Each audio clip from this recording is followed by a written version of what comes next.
Betrayed by the people who were supposed to love her, Celine Rivers' life shatters in an instant, but in the ashes of her grief, she discovers a power they never imagined. With patience, silence, and a cold precision, she plots a revenge that will expose every secret, every lie, and destroy the family who buried her. By the time the truth comes crashing down, the hunter has become the unstoppable force they never saw coming. Celine Rivers sat on the edge of the hospital bed, her fingers twisting the thin white blanket in her lap. The sterile smell of antiseptic clung to the room, sharp and metallic, making her stomach churn. Her body felt hollow, emptied of everything that had once given her strength. Every heartbeat echoed through the quiet room like a drum in an empty hall. Machines had been wheeled out, nurses had stopped visiting, and the silence pressed against her chest, making it hard to breathe. For a fleeting, fragile moment, she imagined her mother, Vivian Rivers, leaning over, brushing her hair back, whispering the soft comforts she used to offer during childhood fevers. But the illusion shattered as Vivian bent forward, her words like glass cutting into Celine's already raw heart. At least one useless life finally learned its place, her mother said, lips tight, voice smooth but cruel. Celine froze, gripping the blanket until the fabric began to stretch. Her throat tightened.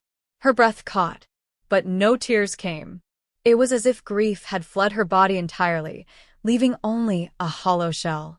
Gregory Rivers, her father, stood at the foot of the bed, arms crossed, eyes dark with judgment. "That womb of yours should have been closed years ago," he muttered, voice low but filled with venom, as if her loss were a personal affront to him. A scream burned in Celine's throat. She wanted to rip the four from her arm, to make them see the void inside her, the emptiness consuming her from within. Instead, she stared at the wall, silent, blank, as if she had disappeared entirely. She knew that if she spoke, if she cried, they would only laugh. And they had laughed before, hadn't they? Vivian pulled out her phone, snapping a photo. "Don't worry," she said, tapping the screen. "I'll delete it later. Just want proof that even tragedy couldn't make you worth anything." Her mother's lipstick was perfect, nails polished red. She looked ready for a gala, not a hospital room. Gregory leaned closer, lowering his voice to a whisper that cut sharper than any shout. "Don't you dare make this about yourself. Clara's recital is tomorrow. Don't embarrass us by sulking. People don't like women who wallow in failure." Failure. That word lodged in her chest like a jagged stone. Failure. The life that had slipped through her hands before she could even hold it. Celine clenched the blanket, her hands trembling as stitches tore.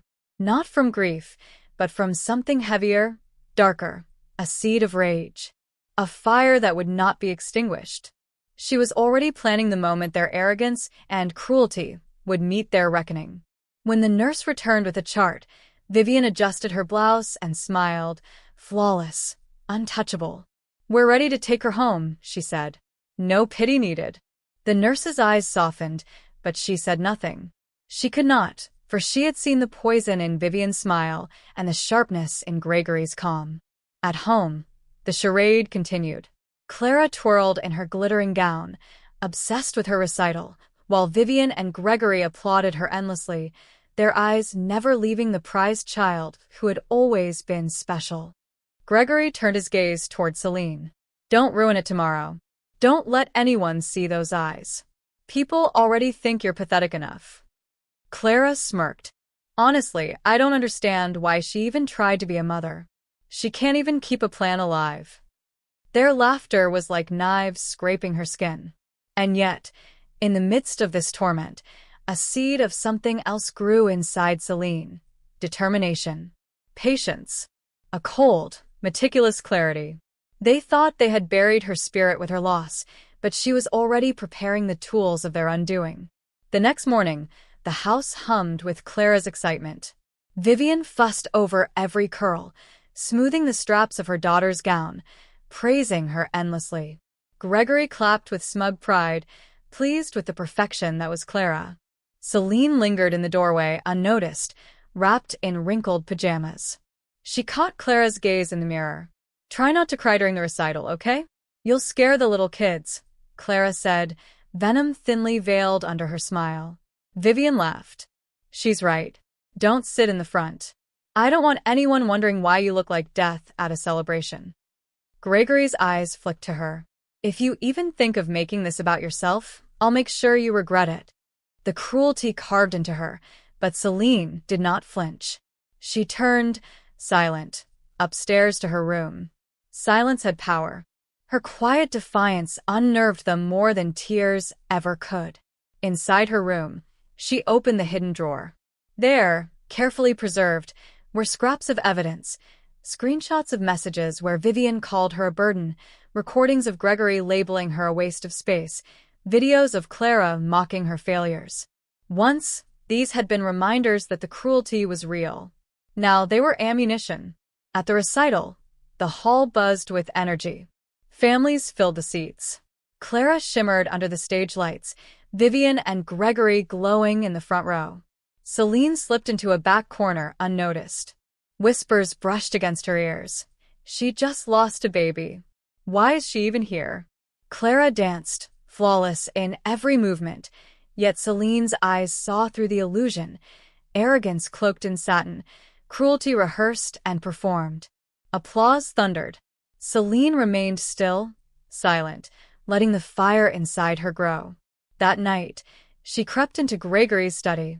His desk was cluttered with papers, bills, contracts, things he believed were hidden. Inside the locked drawer, as she had memorized, were the keys to her revenge, fraudulent transactions, accounts in fake names, Vivian's signature, even Clara's involvement. Her hand shook, not from fear, but from anticipation. She studied the evidence, understanding fully that this went beyond humiliation. It was leverage. It was control. A chance to reshape the power dynamics of her own life, to finally tip the scales of justice. She returned everything to its place, leaving no trace. Weeks passed. She played the obedient daughter, enduring insults, completing chores, letting their cruelty spill freely because they believed she was broken. Yet all the while, she had made copies of every document, every bank transfer, every fraudulent contract. She waited, patiently, for the perfect moment. That moment came during Clara's scholarship celebration. The living room glittered with lights, champagne flowing, guests praising the child of privilege. Celine entered, calm, composed, holding the folder that would expose it all. Actually, she said, her voice cutting through the murmur of the room, I have something to add to the toast. The room fell silent. Eyes turned toward her, laughter dying on lips. Clara rolled her eyes. Don't embarrass yourself. Celine laid the papers out, exposing fraud, money laundering, and illegal transfers tied to her parents, and even her sister. Whispers erupted. Gregory lunged, face red with fury. Where did you get that? From your drawer, Celine said steadily. The one you thought I didn't know about. Vivian's hand trembled as she reached for the papers. These mean nothing. Lies. Her mask slipped. Outside, sirens wailed. Police arrived, authoritative, uncompromising. Mr. and Mrs. Rivers, the lead officer said, we have a warrant for your arrest. Fraud, money laundering, and forgery. The room erupted. Glass shattered. Gregory roared at Celine. You think you've won? You're nothing. Vivian clawed at the officers, mascara streaked, crying. She set us up. She's worthless. Clara collapsed, terrified. What about me? The officers read her charges, benefiting from stolen funds.